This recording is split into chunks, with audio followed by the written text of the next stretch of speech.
Board امتحان کی تیاری کر رہے سارے اسٹوڈنٹس، آپ سب کا بہت بہت سواگت ہے۔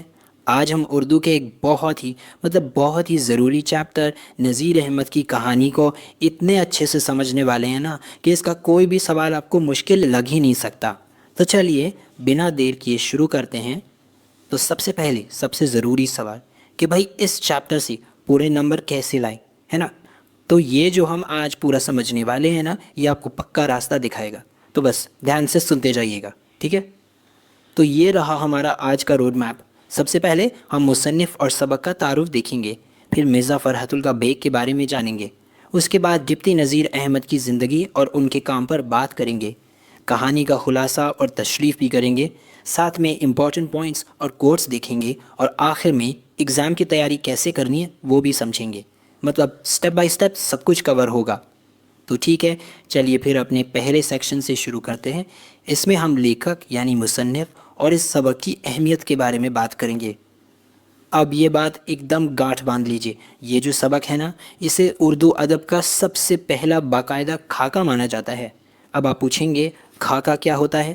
تو خاکہ مطلب کسی کی پرسنالٹی پر لکھی گئی ایک ایسی مزیدار تحریر جسے پڑھ کر اس انسان کی پوری تصویر آنکھوں کے سامنے آ جائے۔ یہ بہت ضروری پوائنٹ ہے، اس کو ضرور نوٹ کر لو بیٹا، یہ آبجیکٹیو میں آ سکتا ہے۔ چلیے اب ذرا مصنف یعنی مرزا فرحت اللہ بیگ کے بارے میں تھوڑا جان لیتے ہیں۔ کیوں؟ کیونکہ ان پر بھی اکثر سوال پوچھ لیے جاتے ہیں۔ تو یہاں مرزا فرحت اللہ بیگ کی زندگی سے جڑی کچھ خاص باتیں ہیں، ان کو دھیان میں رکھیے گا۔ پیدائش 1883 دلی میں ہوئی، تعلیم بھی دلی کے کالجز سے ہی لی، پھر حیدرآباد میں نوکری کی اور 1947 میں ان کا انتقال ہو گیا۔ اور ان کی سب سے بڑی خاصیت ان کا سادہ، مزیدار اور پر لطف لکھنے کا انداز، مطلب ان کی تحریر پڑھ کر مزہ آ جاتا تھا۔ یہ سارے پوائنٹس ان کے بارے میں لکھنے میں بہت کام آئیں گے، یاد رکھیے گا۔ بالکل، اور یہ جو بات ہے نا، یہ ان کے لکھنے کے انداز کو کیا خوب بیان کرتی ہے۔ جب آپ پڑھتے ہیں تو ایسا لگتا ہی نہیں کہ آپ کچھ پڑھ رہے ہیں، لگتا ہے وہ خود آپ سے باتیں کر رہے ہوں۔ چلیے اب ہم آتے ہیں کہانی کے مرکزی کردار یعنی مین کیریکٹر پر، ایک بہت بڑی ہستی ڈپٹی نذیر احمد۔ اب یہ ٹائم لائن دیکھیے، یہ ڈپٹی نذیر احمد کی زندگی کے کچھ بہت اہم پڑاؤوں کو دکھاتی ہے۔ 1836 میں پیدائش ہوئی، اور سب سے غور کرنے والی بات یہ ہے کہ 1857 کا جو اتنا بڑا انقلاب ہوا، وہ دلی میں اسی دوران اپنی تعلیم حاصل کر رہے تھے۔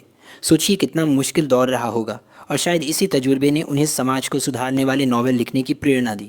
پھر دیکھیے 1869 میں ان کا پہلا ناول میرات العروس آیا، اور 1912 میں ان کا انتقال ہو گیا۔ ان کے ناول صحیح معنوں میں انقلابی تھے۔ ذرا اس ٹیبل پر نظر ڈالیے۔ میرات العروس میں انہوں نے عورتوں کی تعلیم اور بہتری کی بات کی، توبۃ النصوح میں اخلاقی اور مذہبی تربیت پر زور دیا، اور ابن الوقت میں بتایا کہ مغربی تہذیب کا ہم پر کیا اثر پڑ رہا ہے۔ اور یہ بات بھی نوٹ کر لیجئے، میرات العروس کو لڑکیوں کی تعلیم پر لکھا گیا اردو کا پہلا ناول بھی مانا جاتا ہے۔ کتنا بڑا کام تھا یہ اس زمانے میں۔ تو چلیے اب آتے ہیں کہانی کے خلاصے پر۔ اس کو ہم بالکل آسان سٹیپس میں سمجھیں گے، اور ہاں یہ بورڈ ایگزام کے لیے بہت بہت امپورٹنٹ ہے، سمجھ آیا نا؟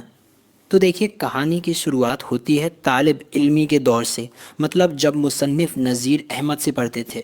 پھر بات آتی ہے ان کے پڑھانے کے طریقے کی، جو بڑا سخت لیکن بہت اثردار تھا۔ اس کے بعد ایک مزیدار قصہ ہے شعر و شاعری کا، جہاں نذیر احمد خود شعر پڑھنے میں غلطیاں کر دیتے ہیں۔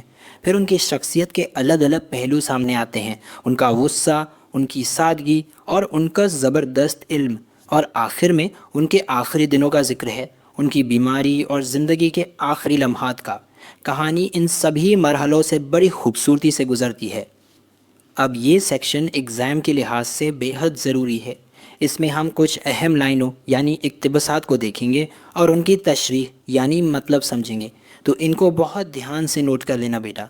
کہانی کا عنوان ہے کہانی کچھ میری اور کچھ ان کی زبانی۔ اس کا مطلب کیا ہوا؟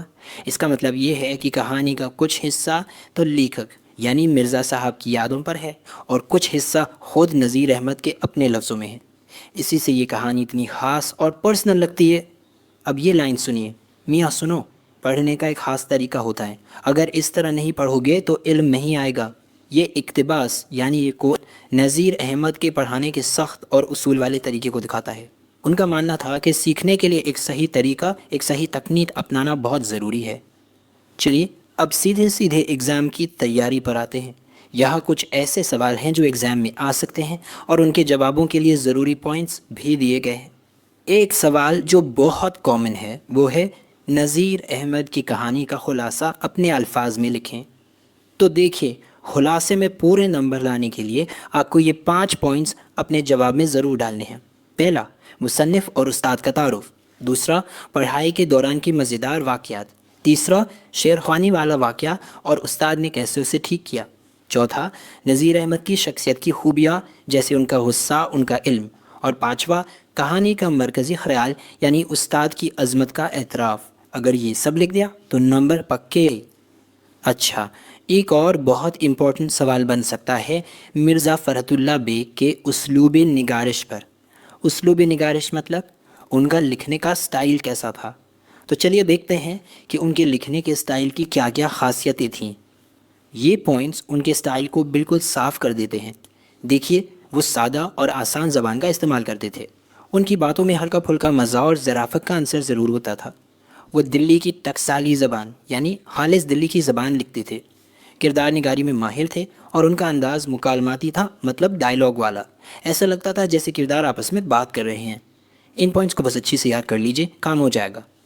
تو بس یاد رکھیے، محنت ہی کامیابی کی کنجی ہے۔ اب جتنا کچھ ہم نے سیکھا ہے اس کی پریکٹس کرنے کا ٹائم ہے۔ اب پریکٹس کرو۔ میری طرف سے آپ سب کو آل دی بیسٹ۔